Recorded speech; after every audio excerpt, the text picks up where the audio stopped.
D'Angelo 是季后赛中表现争议最大的湖人主力，一些球迷认为他只是发挥失准，另一些球迷认为他无法驾驭高端局。那么球队总经理和主教练是怎么看待这个问题的呢？让我们一起来看看 Ham 和 Pelinka 的回答。Darvin, D'Angelo came in last year and had some really great games. You know, was a key contributor to you in a lot of games down the stretch. There are other games where he wasn't as effective and wasn't in your game playing quite as much. What do you want to see from him training camp, early season, now that he has a full training camp? He mentioned that several times, that having a training camp would be huge for him. What do you want to see from him, and what can he do to get even better and more consistent? Just again, the constant, he's been great with his communication all summer. Especially when he's gotten back in the market around the guys.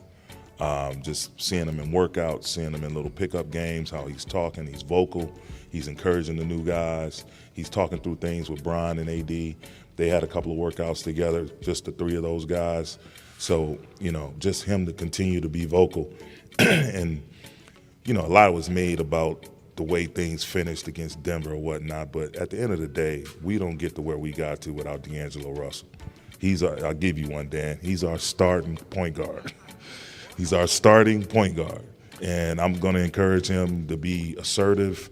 He's a highly, highly intelligent basketball player, one that is coming back with sort of a chip on his shoulder because, again, he chose us. We believe in him, and he's one of those guys that has a ton of pride and passion about not only his individual performance, but those of his teammates as well. He's one of the biggest supporters of his teammates. So I look for all of that in Dlo, and I think he's another one that's going to have an outstanding season.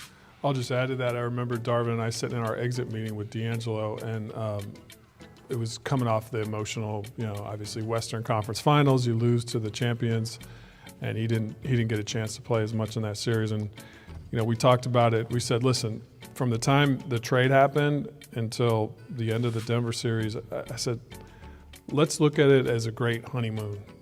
And you can go on a honeymoon with your significant other, and you can have 13 incredible days, perfect days. And if lunch on the 14th day isn't as good as you want it to be, it doesn't mean it wasn't an incredible trip. So we want to keep the bigger picture with him of that he came here, he impacted our season in a huge way, led us into the playoffs, led us, you know, to beat the defending champs, and the Warriors was a big part of that playoff series.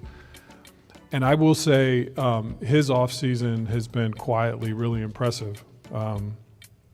He's really carrying himself with a confident spirit. He's been a vocal leader on the court and kind of the workouts that have been going on with his teammates.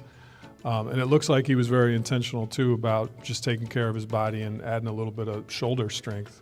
I think you guys will see he's bumping guys off their line, getting into his kind of fadeaway package, and D'Angelo's in a really, really good headspace.